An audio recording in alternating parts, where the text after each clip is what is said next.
a new episode of Hackers del Talento. Today, I want you to imagine something. Imagine spending your whole life chasing success, the best grades, the top rankings, the highest achievements, and yet, when you finally get everything you thought you wanted, you feel empty. Why do some of the most accomplished people in the world feel unfulfilled? What if everything we thought about success was wrong? And more importantly, what if we could rewire our minds for true happiness? I remember Aristotle once said, happiness is the meaning and the purpose of life. The whole aim in the human existence is happiness. But if that's true, why do so many people feel lost, even up the top? So, our guest today knows this struggle better than anyone. As a kid, he pushed himself to be the best at everything. As a young athlete, he reached the highest levels in squash until his dream was shattered. And as a Harvard student, he thought he made it, only to realize he was deeply unhappy. At that single realization changed the course of his life, because instead of chasing more success, he started studying what makes life truly meaningful. Today, Tal Ben-Shahar is one of the world's leading experts on happiness, or the leader. His work has changed how Fortune 500 CEOs, global leaders, and top universities think about well-being, leadership, and success. We want to answer what is the real science behind happiness. How do the best leaders create a workplace where people thrive? And why is happiness the ultimate leadership advantage? You are about to find out. Get ready. This episode of Hackers del Talento will challenge everything you thought you knew about leadership, success, and what really means to live a fulfilling life. Let's get started.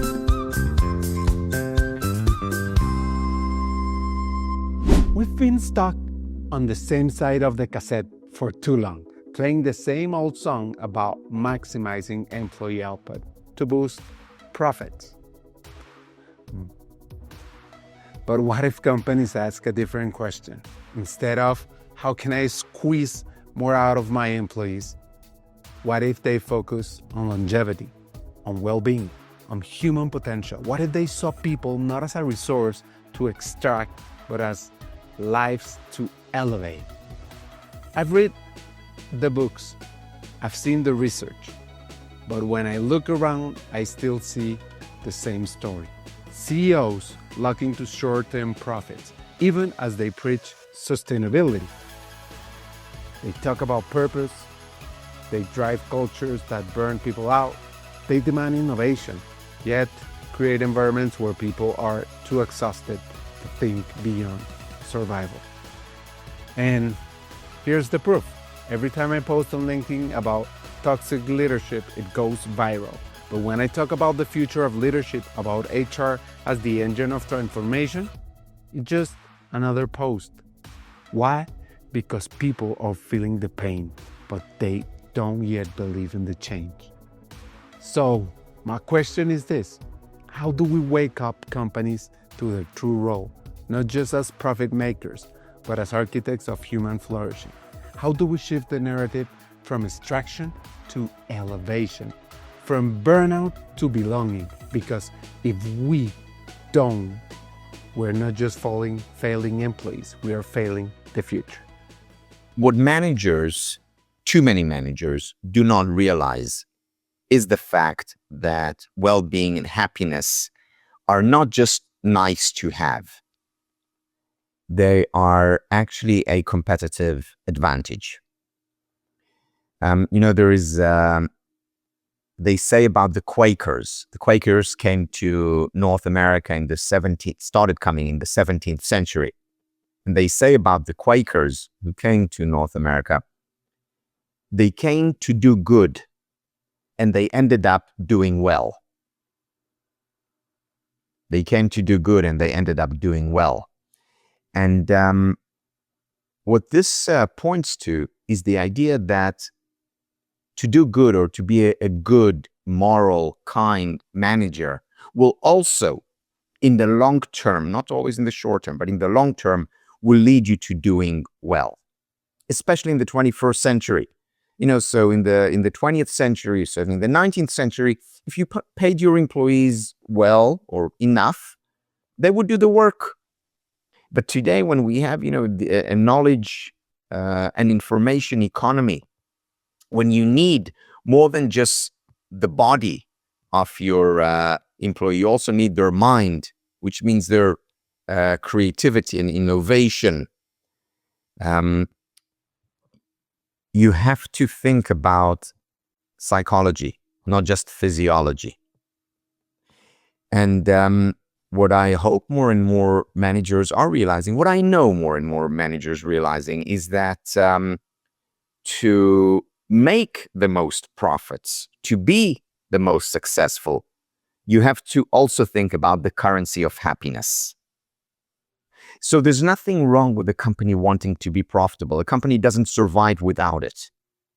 There's nothing wrong with the manager wanting to, increase share prices and having more productivity from each employee. At the same time, what the manager needs to realize is that in order to do so, you also need to take care of the mind and the heart. You need to take the psychological side into consideration. Tal mentioned anxiety several times, and it immediately brought to my mind a book that brought Jonathan Haidt. It's called The Anxious Generations. He lays out a disturbing reality. Today's youth are growing up more anxious, more fragile, and more disconnected from real-world experiences than ever before. And yet, in just a few years, these same young people will be walking into your organization, stepping into leadership roles, shaping the future of work. What's the problem? They're entering a system that it's already cracking. Workplaces are struggling to balance well-being with performance. Stress levels are skyrocketing. Burnout has become the norm, not the exception. And now, on top of that, we're facing an era of relentless acceleration, where AI is transforming jobs at an unpredictable pace, where global uncertainty is the default, and where the pressure to keep up feels more like an impossible race. So here, the real question: are we preparing for this? Are we building workplaces that are ready for a generation wired for anxiety? Are we designing cultures that help humans thrive in an AI-driven world? Or are we pushing people to their breaking point? So the world is, changing not by the year, not even by the second. It's changing by the nanosecond these days. And we don't know what the world of work is going to look like even a year from now. What we do know is that it is going to change. And therefore, we need to be ready for it, and we need to exercise the muscles that can withstand change. And what are these muscles? These are mostly muscles of resilience and flexibility. Resilience and flexibility. And it's with resilience and flexibility that we can continue being productive and being creative. Now, how do you cultivate these muscles as an individual or as an organization? We do it by constantly learning, by exercising our learning muscles, by reading or by watching lectures or by having conversations, and by expanding our mind.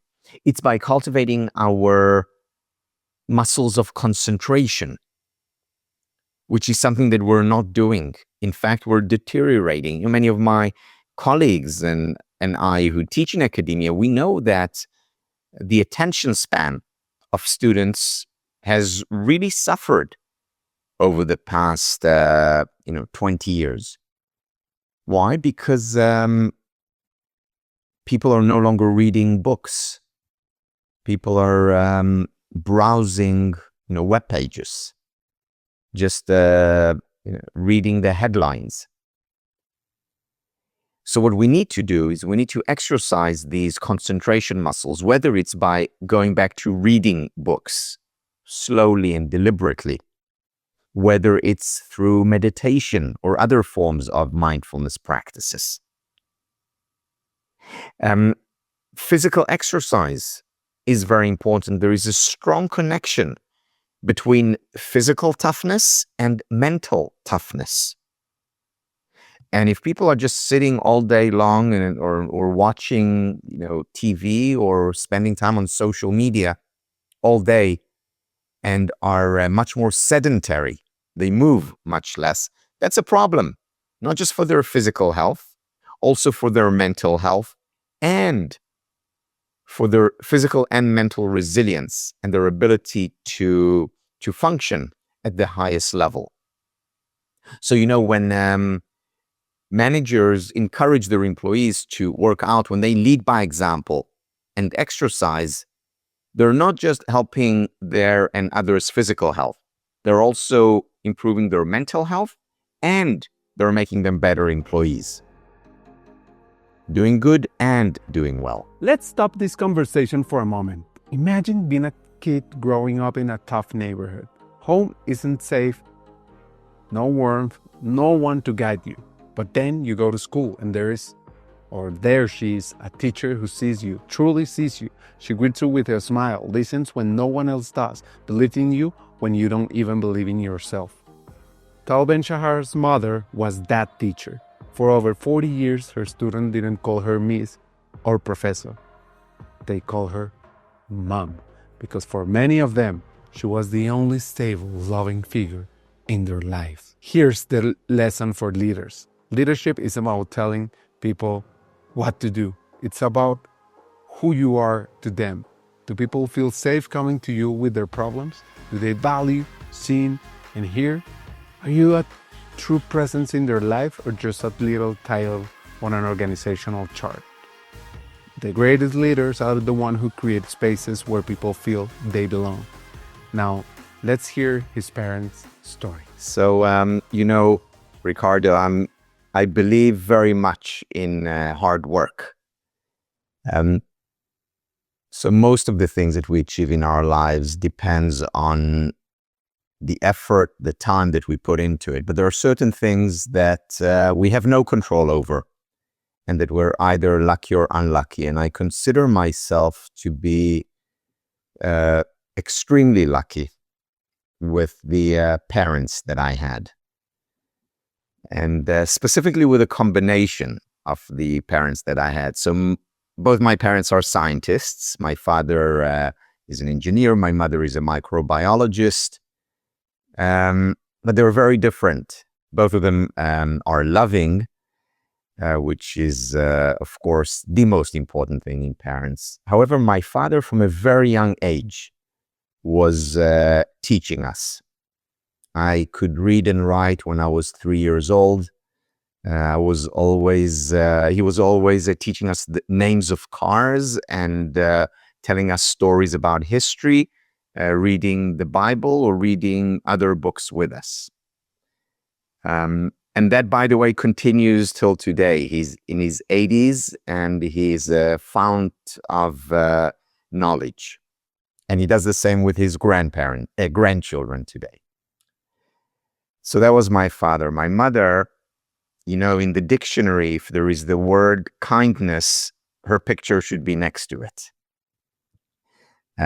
Later on, after she had us, she left her research career and became a biology and chemistry teacher so that she could spend time with us in the afternoons as a teacher.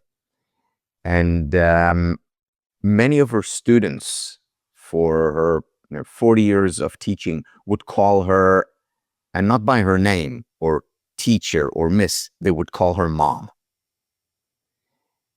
Because she is so warm and so kind and so embracing. So, I did not have the perfect childhood, and no one does, but I had a very wonderful, warm, accepting, and rich. Rich, not in terms of money, rich in terms of stimulations and exposure childhood. So her mom usually taught in schools in underprivileged areas, where children did not have a warm home.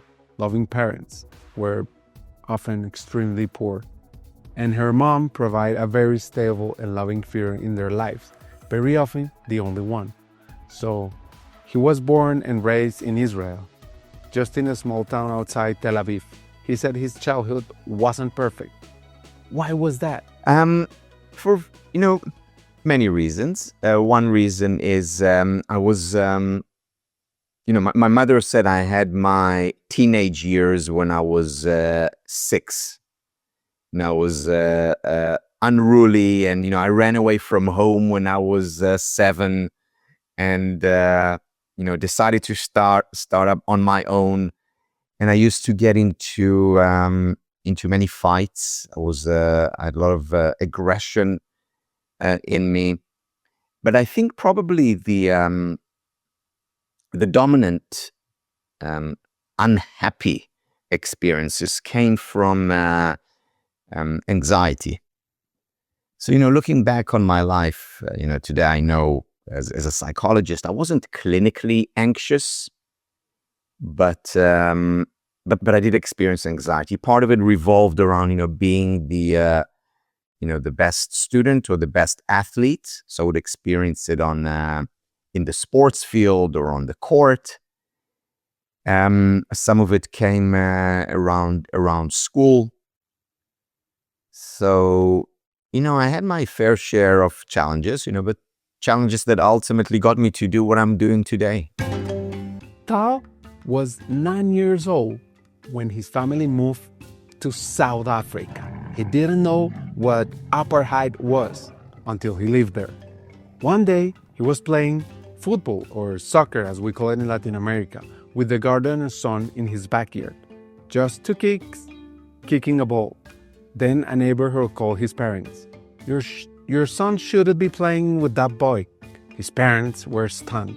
But this was South Africa in the 80s. Segregation wasn't just a law, it was a mindset deeply embedded in a society. And here's the truth about inclusion today. It is easy to post diversity slogans on LinkedIn. It is easy to say we value everyone. But what happens inside your company walls? Do people feel they have to hide parts of who they are? Do outsiders truly have a seat on the table or just a token invitation? Do leaders challenge bias or silently let it continue? Real inclusion isn't words, it's action, it's courage, it's a daily decision. Yes, so when I was 9 years old, things were going well. I felt, I was doing well in school. I had very good friends. And then one day my parents come home and they say, we're leaving Israel. And I said, where to? And they said, we're leaving to South Africa. And it was the first time. My dad at the time was 37 years old. It was the first time that he had ever had the opportunity to leave the country. It was our first time in a plane. And we were very excited about it. But the whole family uprooted to South Africa, and we ended up staying there for 5 years. And when I look back on those 5 years, they were probably the most challenging 5 years of my life. At the same time, they were also the most important 5 years of my life. So we moved to a small town, which is 80 kilometers south of Johannesburg. And it was a very big change. First, of course, language. That's relatively easy for a 9-year-old. I picked up English relatively quickly. But the most challenging thing was that we were living this. So this was very early 1980s. South Africa was an apartheid country. We were in a place where there were hardly any Jews, and certainly hardly any Israelis. And I really struggled with anti-Semitism. And just about every day in school, at least for the first few years, I would hear some racist slur. So yeah, of course, the main racism was against the blacks there. It was apartheid. But I struggled a lot with anti-Semitism, being called a bloody Jew or a dirty Jew on a daily basis. And as I mentioned, I was an aggressive child. So I would get into fights almost every day, fist fights. I did pick up martial arts, and in a very serious way, so I could defend myself. But still, it wasn't fun. Also, the other thing, and I think, Ricardo, you may be familiar with that from Latin America. Like Latin America, Israel is a very warm country not in terms of the weather, though it's that too, but in terms of, people and, and hugging. And in Israel, our doors were always open. So I was always sleeping over at someone, or someone was sleeping over at me, or eating with friends. And South Africa was a much more, at least at that time, and where I lived, it was a much more distant society in terms of friends. So if you wanted to go to friends, you had to have a play date. And people generally stayed at home in the afternoon. So my social life, again, I was 9, 10, 11, my social life had really deteriorated as a result. And again, also the bullying because of my religion, race, was a huge issue, and affected me in a deep way. At the same time, I did have friends, very few, but I did have friends whom I loved and still love. And I also picked up sports, or specifically, well, all kinds of sports, and specifically squash.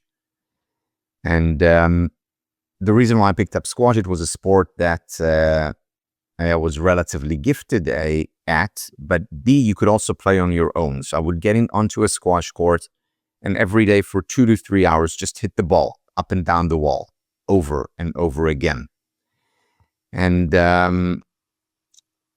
I became better and better, and later got into the South African team. And later, when I went back to Israel, turned professional. So it's really something that defined and still defines who I am. We will return to Tal's story. Now, for decades, leadership was measured by results, profits, productivity, power. But what if true measure of a great leader isn't just what they achieve, but how they make people feel? The intersection of happiness and leadership is where innovation meets human connection. Research has shown that happier teams are more engaged, creative, and resilient. Yet happiness in leadership is just about being positive. It's about creating meaning, fostering psychological safety, and inspiring people to do their best work. So initially for me, there were two separate worlds, in a sense. And there was the world of organizational development. Leadership in particular was the topic that I was interested. And then there was happiness. And I would, in the organization, I would teach separate courses, one on leadership, and one on, well-being, one on success and excellence, and one on creativity.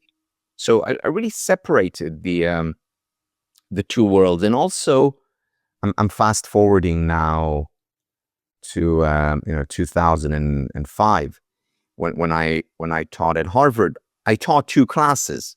One was on positive psychology, happiness, and the other was on the psychology of leadership, organizations. It was only later, as this field developed, that I realized just how close and related and intertwined the two fields are. And today, one of my most popular lectures and classes and workshops is around positive leadership, which really brings the two worlds together, positive psychology and leadership, or of happiness and HR. And today we know that they have to go hand in hand. Why? Because if you increase levels of well-being, even by a little bit, in an organization, the creativity will go up a lot. Productivity will go up a lot. Teamwork will improve significantly. Retention rates, today we're talking about the great resignation around the world where people don't stay in the same workplace for a long time.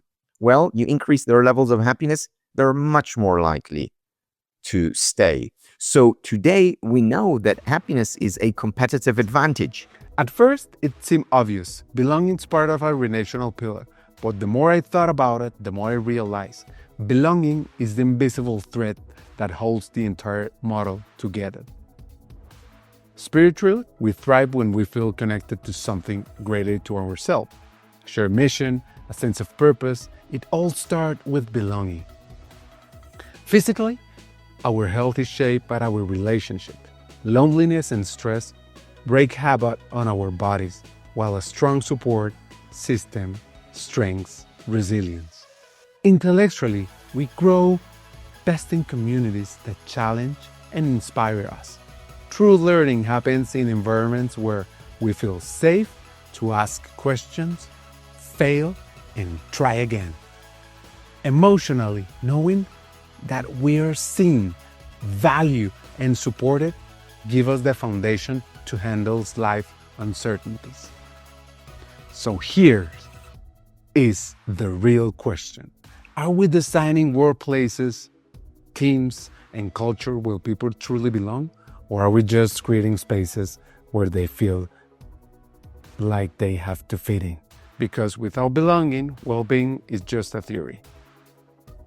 So maybe, Ricardo, I can just briefly introduce the SPIRE model so our listeners understand what it is. SPIRE is essentially my definition of happiness. And it includes 5 elements, 5 distinct elements that together make up the whole person, that together make up the well-being or whole being of the individual. That's what happiness is all about. So the first element of SPIRE, the S, is spiritual well-being. Spiritual well-being is about a sense of meaning and purpose. It is about being present in the here and now, being mindful. So spiritual well-being, of course, we can find when we go to church or synagogue or mosque. However, we can also find it at work if we are connected to purpose, to meaning, if we're present in the here and now. Spiritual well-being. The P of SPIRE is physical well-being. And that's about physical exercise. And as I mentioned, physical toughness is connected to mental toughness. It's about nutrition and what we eat. And how much processed food are we putting into our system? How much sugar are we ingesting? These things affect our physical health. They also affect our mental health. How many natural foods, whether it's nuts or vegetables or fruit, are we eating? These very much affect our physical and mental health. Also, recovery is part of physical well-being, the P of SPIRE. We know how important sleep is for happiness as well as for performance. We make more mistakes at work when we don't sleep sufficiently. We're much less creative if we don't get enough sleep. But recovery is not just a good night's sleep. Recovery also happens during the day. When do I take a lunch break? Do I, every 1 or 2 hours, take a 10-minute break where I can recover? Do I work out during the day as recovery? Because employees that do that, they also perform a lot better. So rest and recovery is important. Then there is the I of Spire. That's intellectual well-being. That's what I mentioned earlier about learning, being lifelong learners, being curious. It's about engaging with material, whether it's with text or with a new topic or with a work of art. It's spending quality time, cultivating your mind. The employee of the future will have to be a lifelong learner because things change so quickly. We have to cultivate those muscles. The R of Spire, relational well-being. Number one predictor of happiness is quality time we spend with people we care about and who care about us. And here, Ricardo, resides the belonging. This is a deep human need. The reason why, going back to my childhood, I wasn't happy when living in South Africa was because I didn't feel like I belonged. And I was an outsider. One of the most important predictors in the workplace of satisfaction is and retention and performance. Satisfaction, retention, and performance. One of the best predictors is, do you have a best friend or a close friend at work? Because when we do, we feel like it's family. We belong. And that matters a lot for job satisfaction, for retention, how long you'll stay there, and for performance.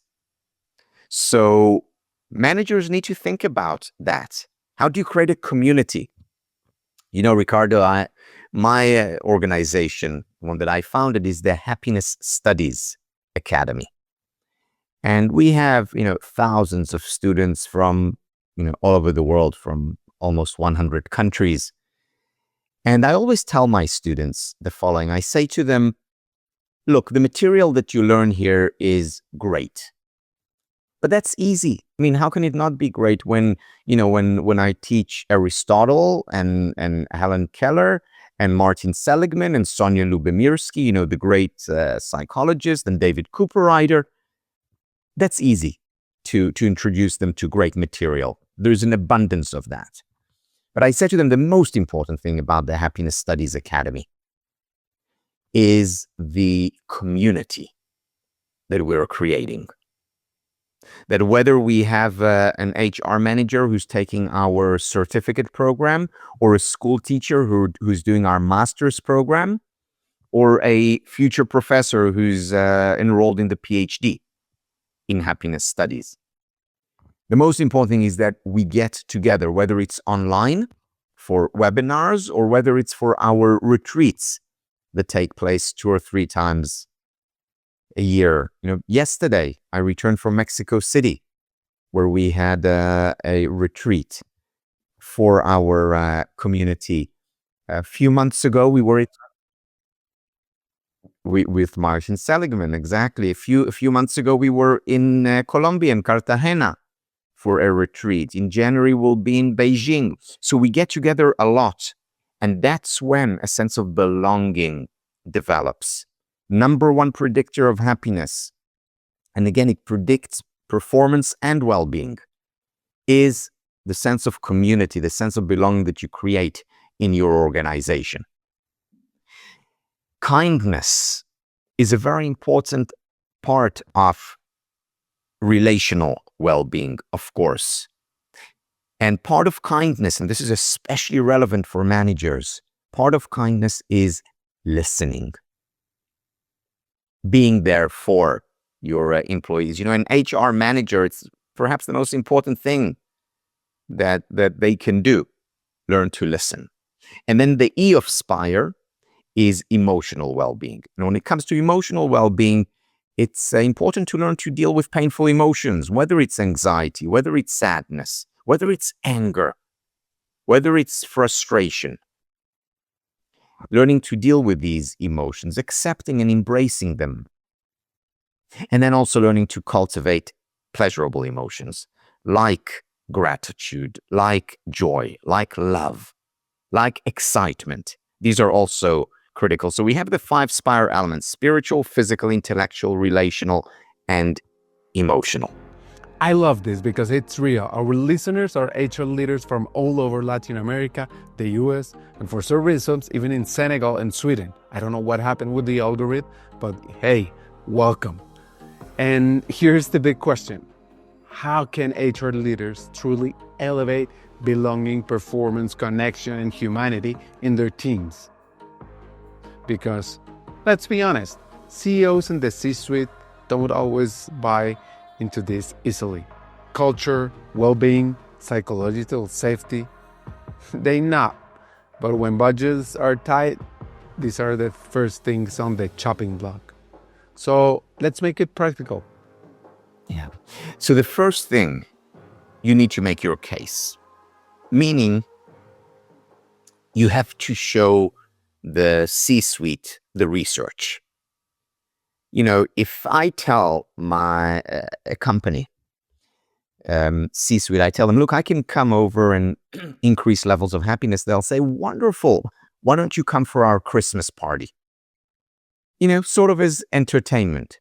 But if I say to them, I'll come in and increase levels of happiness in the organization, and as a result of it, creativity, innovation levels will go up, teamwork will improve, employees are more likely to stay around rather than leave, performance will go up significantly. And I show them the data, and there is a lot of data out there today showing the connection between well-being and performance. Then it becomes more interesting, more than just a Christmas party, entertainment. So the first thing is to make the case. The second is to explain how you increase well-being.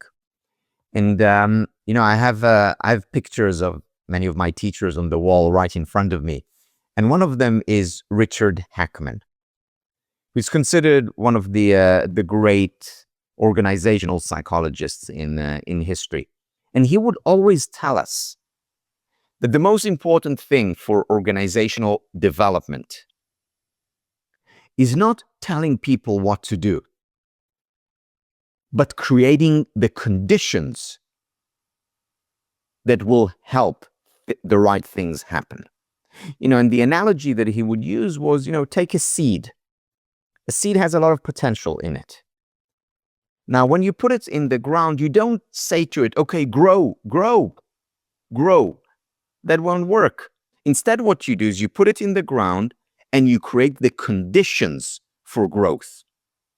For example, fertile soil, for example, water, for example, light. These are the conditions that will help the seed grow.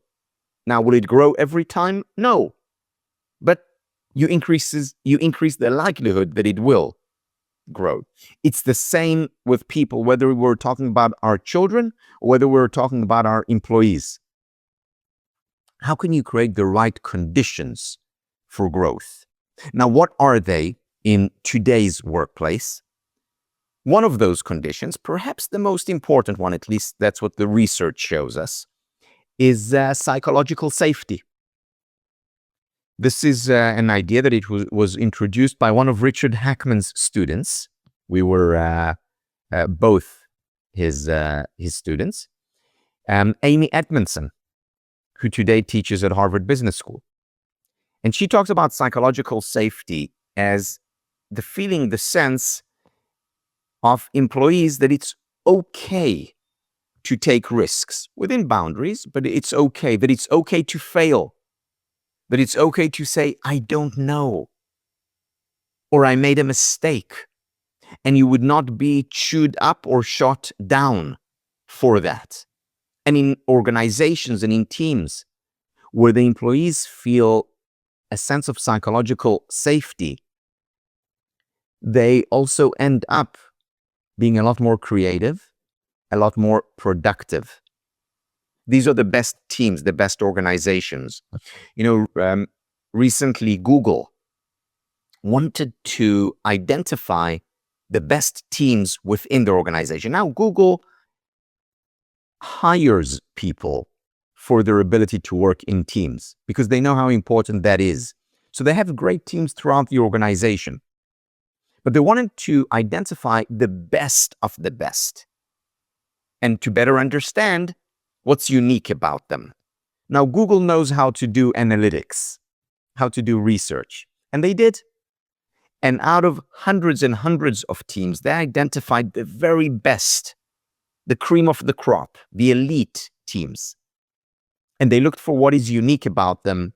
And the number one reason for their high levels of performance, number one reason was psychological safety within those teams.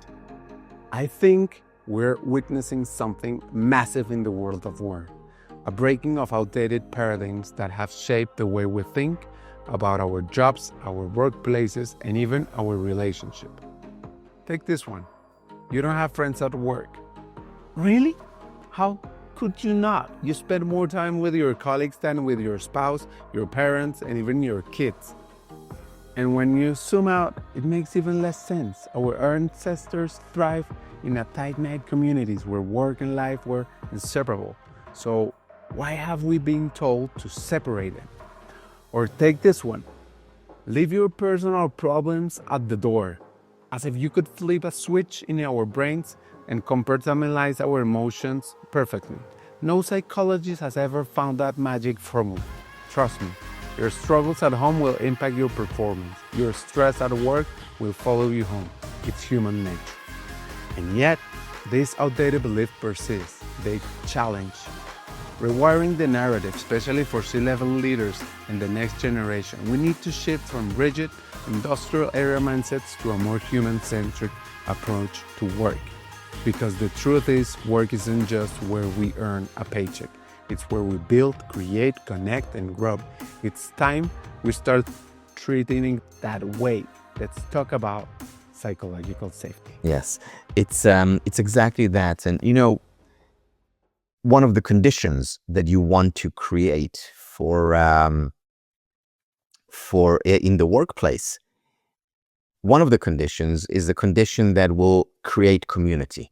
Now, how do you do it? You encourage friendships. You encourage interactions.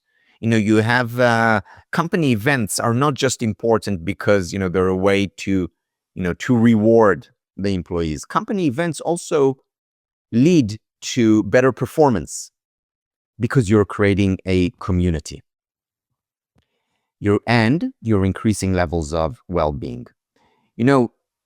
Israel and Colombia are two of the happiest countries in the world. And many people ask why. There are certainly not the wealthiest countries in the world. There are countries that have their fair share of political challenges and have had them for many years.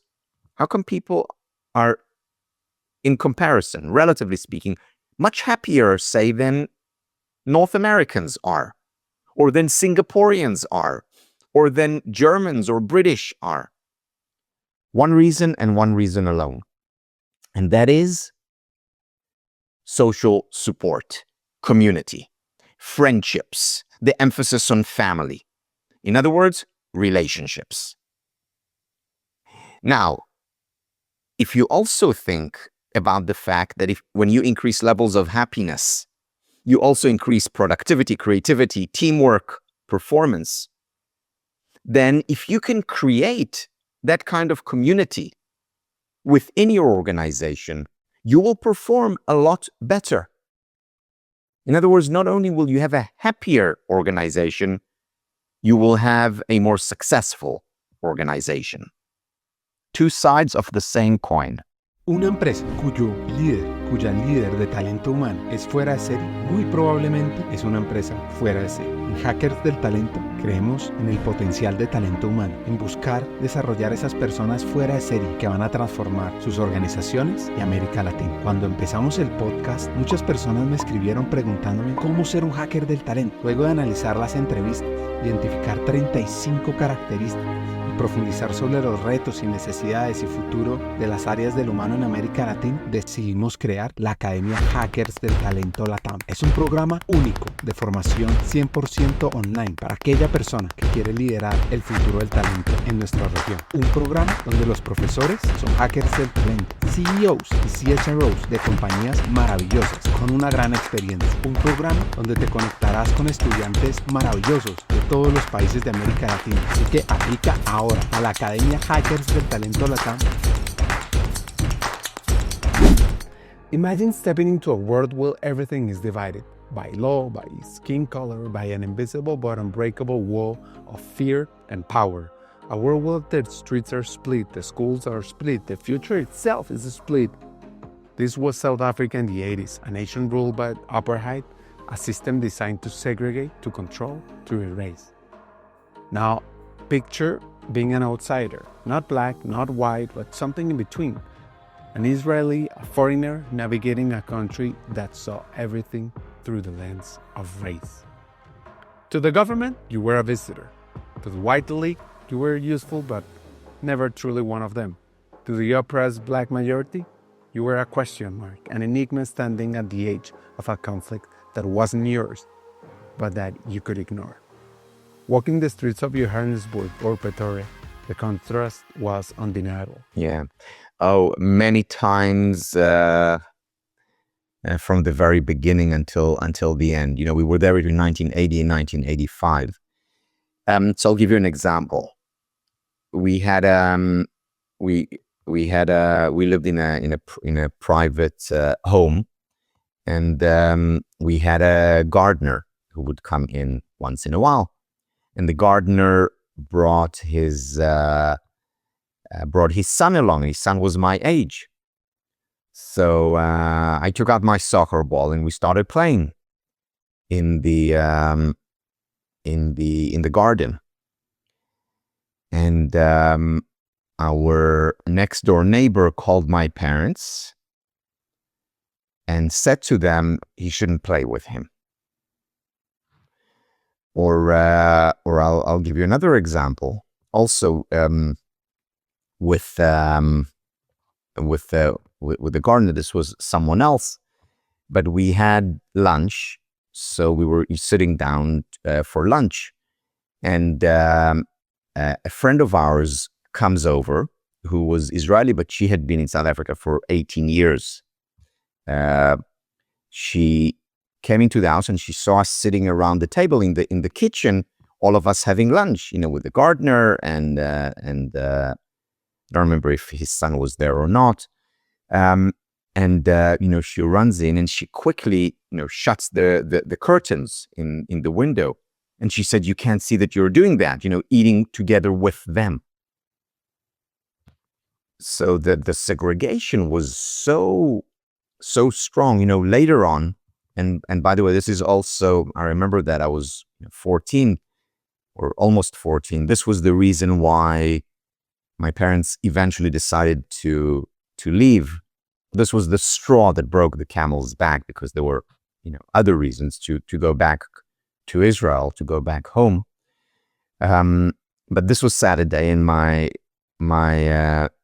sister, who's 6 years younger than I am, went to her best friend's house, and she lived nearby in the neighborhood, and she was supposed to stay the whole day with her.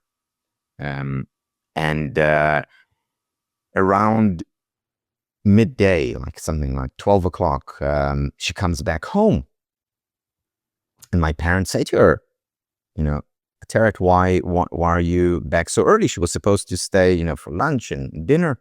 Why are you back so early?" And she said, you know, matter of factly, she was, you know, what was it, 9 years old at the time, 8 years old. She said, Andrea's cousins came to her and they don't like Jews. And at that moment, again, I knew only later, my parents said, "It's time to go home." After 5 years, he came back to Israel. What changed? And please tell me about that experience with the squash. So I arrived in Israel when I was 14. I graduated from high school. I was in Israel for 2 years only because I graduated at the age of 16. And then I had 2 years between graduating and having to go to the army, because you go to the army when you're 18. And during those 2 years, I decided to give my squash career a real shot, and I left Israel and moved to Europe, primarily living in England. That was my center, but also spending long periods of time in Holland. And the reason why I moved to England was because this was really the center of world squash. And I joined a club. It's no longer around. It's in London, called Stripes. And the reason I joined Stripes was because it was where the world champion, Jansher Khan, played, from Pakistan, as well as Mirza Mangal, who was also from Pakistan. He was a top 10 player. And Danny Lee, who was a top British player, and Adrian Ezra was the Indian champion. And there were great coaches there. And it was really a center of world squash. And every day I would go there and hit the ball and play players. And I would always, of course, watch the world champion. And Jansher Khan would train there, work out in the gym, do his work with his coach, but he would also play many players one after the other. And I wasn't good enough to play with him. And but I would always, watch him. And once in a while, when there was no one around, he said, come on court, and we would, hit the ball, and we would practice together. And at that time I played between 5 and 6 hours a day. So obviously, I improved very quickly. And within about 6 months, maybe 8 months, no, longer than that, almost a year, I became his regular training partner. So I would train with Jansher Khan every day. And needless to say, that further improved my game. And I started playing the world circuit, turning professional. And this happened between the age of 16 and 18. And it was overall a happy period in my life, because I was doing something that I really, really loved. And I was doing it at the highest level with other people who really, really loved what they were doing. So I very fondly remember spending hours a day with Jansher and Mirza Man and Adrian and other friends. Living the life in London. At 18, most young people around the world are thinking about university, first jobs, or maybe taking a gap year to travel. But in Israel, turning 18 means something very different. Imagine being a teenager, passionate about sports, spending your days training, dreaming of winning tournaments. The question is, did he win any? Maybe he stood on podiums, medals around his neck, feeling invincible. Or maybe he lost more than he won, learning that resilience is built through failure. But no matter his victories or defeats, when your team comes knocking, everything changes. Yeah, so I'd won I was still a junior, so I played in some junior tournaments, and I'd won a few international tournaments. I was a top 10 in the world for juniors, and and everything was set as far as I was concerned for my professional career. But then, as you pointed out, in Israel, or Israelis have to serve in the military. So at the age of 18, I was literally plucked from my dream life, and had to spend 3 years in the army. Now, in the army, they have special programs for top athletes or for top musicians, where they allow you to continue with your within your field, with limitations, of course.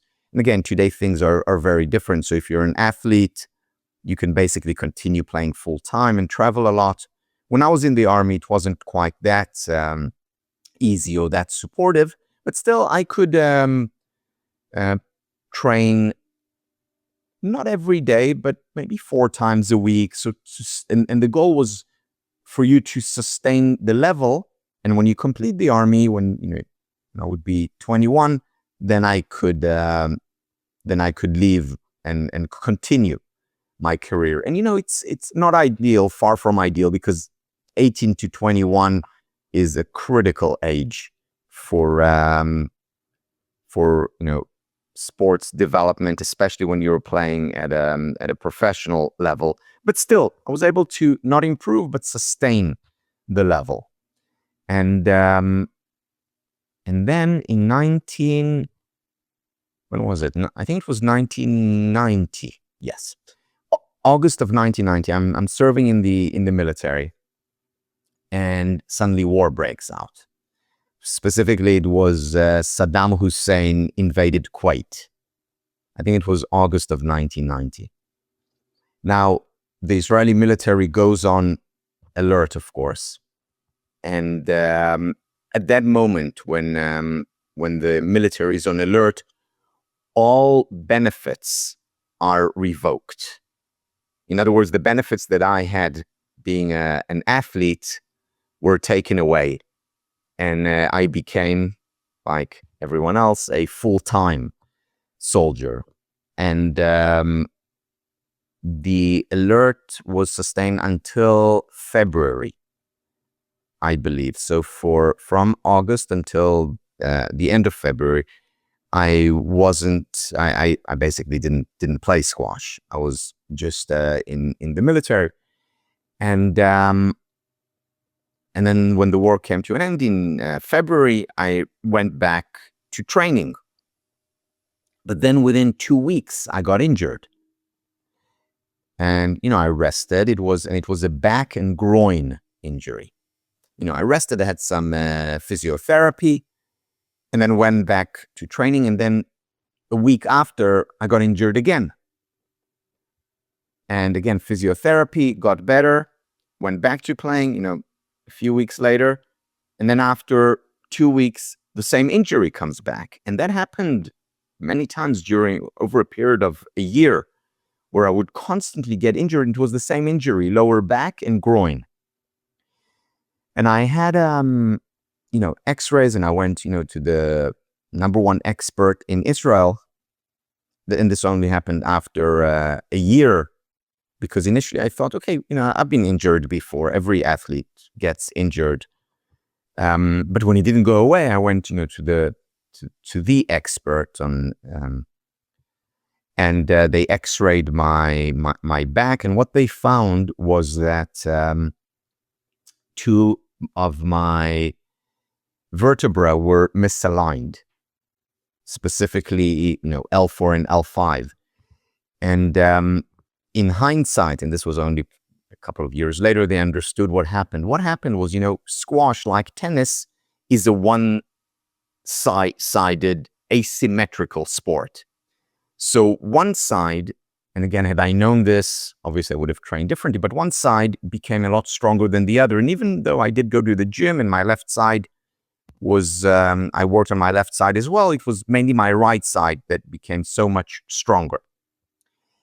And while I was playing, it was fine, because my muscles were keeping my spine, in place. But what happened when I stopped playing for longer than 6 months, the muscles in my back really weakened, and the vertebrae as a result just fell. So L4 and L5 just fell out of position. And then whenever I tried to get back, I couldn't. And then the doctor said to me, look, we can operate on it, but I can't guarantee that you'll be able to play professionally again. And I couldn't stand the thought of being operated on in my back. So that basically ended my dream. I remember when I was in my teens, I could not think of what do I want, what would I do with my life, if I no longer had squash. And here I was 20 years old, and the doctor telling me essentially, you can't fulfill your dream. So of course that was a huge shock to me, and I entered a deep. I was very, very unhappy during the months where I couldn't play. But now that I was told that I could never play, or at least not at the highest levels, I was beside myself. So I was beside myself and feeling down for a few months. And then I remembered that when I was 18, I played in the Maccabi Games. Maccabi Games, it's like the Jewish Olympics that are held every 4 years in Israel. And, I played for Israel. And at the Maccabi Games, I met the squash coach of the American team, whose name was Steve Pilch. And I was 18 at the time, and Steve said to me, Harvard has a very good squash team, and we would love it if you could come and play for us.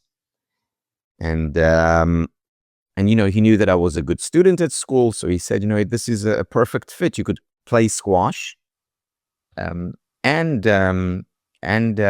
also get a good education. And I said, thanks, but no thanks. I don't want to go to college. I'm going to play professional sports. But then when I got injured, I figured, maybe this is a plan B. And, that was college squash. So I could play college squash, at a high enough level, even with my injury. I just couldn't play professional squash with my injury. So I called up Steve Pilch and I said, is the offer still on the table? And he said, absolutely. You have to take your SATs, send me your transcript, and let's take it from there. So I'd found a new purpose in a sense. I had to improve my SATs, and I started working hard, and eventually got into Harvard, and that started a very different career from a professional athlete career. I became a student. Psychology is the science of the mind and behavior. It explores how we think, how we feel, and how we act, both as individuals and in society. From understanding emotions to shaping decisions, psychology helps us uncover the reasons behind human action. It's not just about therapy and mental health. It's about motivation, learning, relationships, and even the subconscious forces that drive us. In short, psychology is the key to understanding what makes us human. Yes. So when I started Harvard, I studied computer science. Remember, both my parents are scientists. And in school, I was always very good in math, very good in computers. And the humanities, I did because I had to. But it didn't come easy to me at all. So I started off as a computer scientist and did very well in my classes, and was doing very well in squash at the college level. Socially, it was fine. I had a girlfriend whom I loved, and I had friends from the squash team in my classes. So things were going well. But then I found myself in my second year of college, miserable and experiencing anxiety. And it didn't make sense to me. When I was in the army and feeling, unhappy or anxiety, I could understand it. But I was in a wonderful place with wonderful people, and I was still miserable. And I remember this was in the winter of 1994. So it was a second year in university. And I was 23 years old. I went to my advisor and I said to her that I decided to switch majors. And she said, what to? And I said, well, I'm leaving computer science and I'm moving over to philosophy and psychology. And she said, why? And I said, because I have two questions. The first question is, why aren't I happy? And the second question, how can I become happier?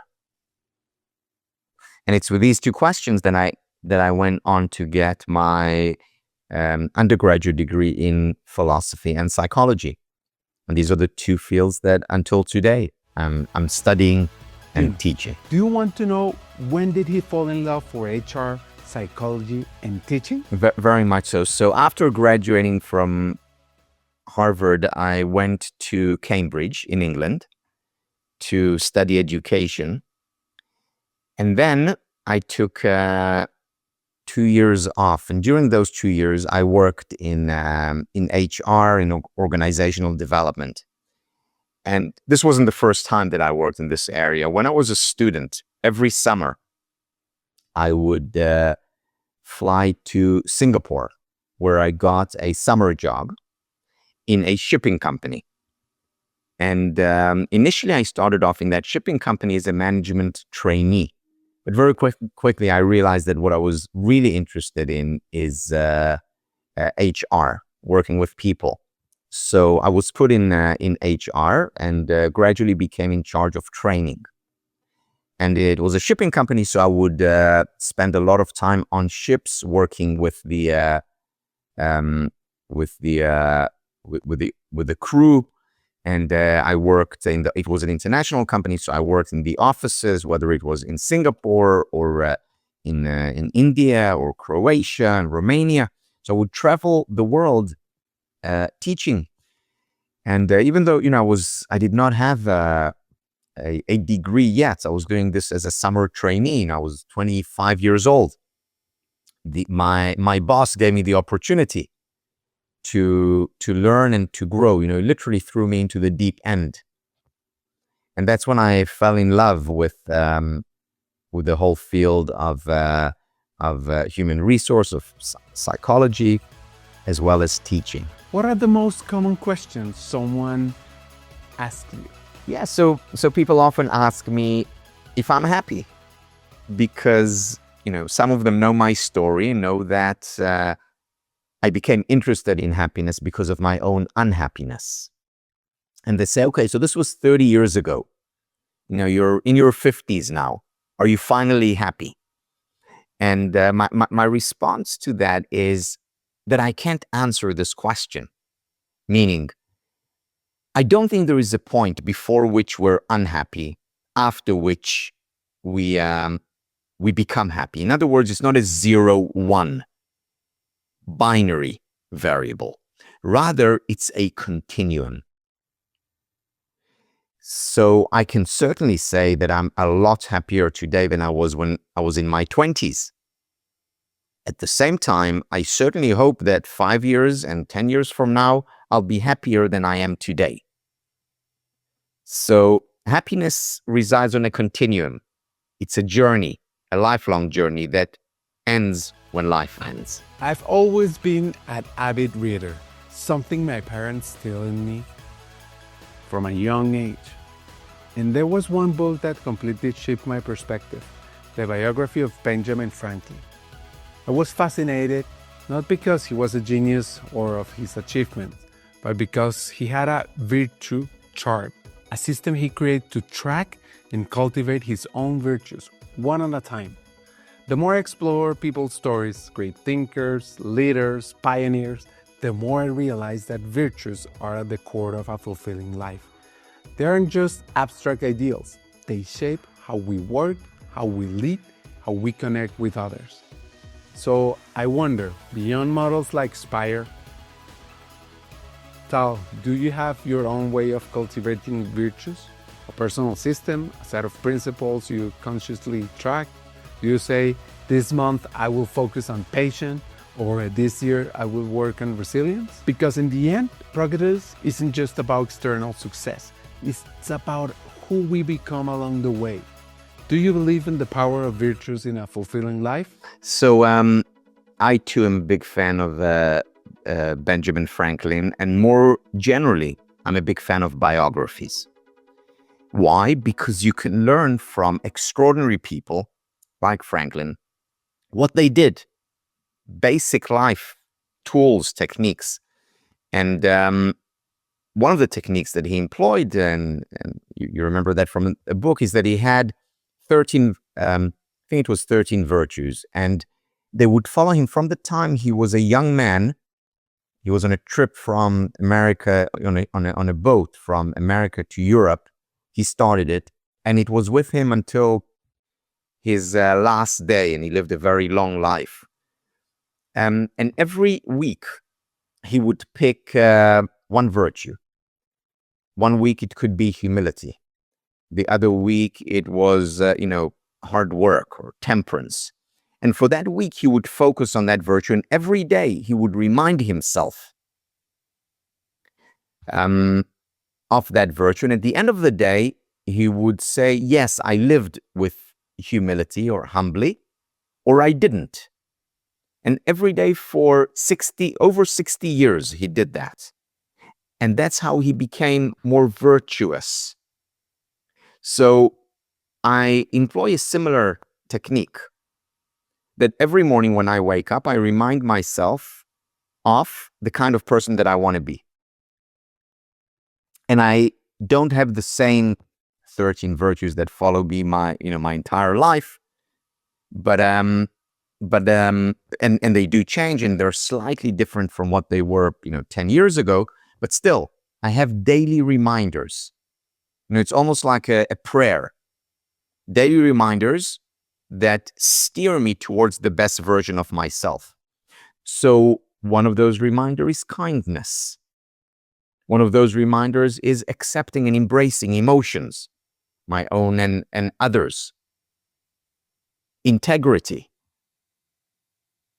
So it's having these reminders. This is why it's important to have organizational values, but not just organizational values where we come up with them at a great company retreats and then we put them up on the walls. Values that are lived on a daily basis. And the way they're lived is, yes, they are on the wall, and there are workshops on them, and there is conversation throughout the organization around these values. And again, whether it's integrity, whether it's psychological safety, whether it's innovation, whether it's teamwork and support, having these values and living them and constantly repeating them is key. 2 hacks from Tal Ben-Shahar. So the best advice that was given to me was not in words, but in deeds. And it was from my mother. I mentioned earlier that my mother is probably the kindest person I've ever met. And her advice is, through her action, much more than words, is be kind. And when I say be kind, it's be kind to others and to yourself. So beyond being kind, another piece of advice is continue learning. Continue learning about yourself, continue learning about the world, continue learning about other people. And the way to do it is to listen. Because we know that the number one predictor of extraordinary leadership, management, parenting, is not how charismatic you are. It's not how eloquent you are. It's not what a great strategic thinker or visionary you are. The number one predictor of extraordinary leadership is your ability to listen. And once again, it's your ability to listen to your employees or your children or your partner or your friend. And it's also the ability to listen to your own inner voice. A final message, or better, a final story. Let's stop thinking of happiness as a nice to have. In the 19th century, paying employees well was enough. In the 20th century, benefits and promotions were enough. Today, not anymore. The most successful organizations don't just invest in profits, they invest in well-being. Because happy employees innovate more, happy teams perform better, happy cultures attract and retain top talent. If your company isn't prioritizing happiness, you're losing money, because in the future of work, the companies that thrive won't just be the richest. They will be the ones where people actually want to stay. So here are my 3 hacks from Tal Ben-Shahar. Happiness is not a luxury, it's a leadership strike. The best workplaces don't just pay well, they create an environment where people thrive. Second, listening is the most underrated leadership skill. If your employees don't feel heard, they won't give you their best ideas or their best work. And third, the companies that will win are the ones that put employees first. The businesses that understand people are not machines. They are the engines of success. They will lead the future. Hasta un siguiente episodio y sigamos hackeando el talento.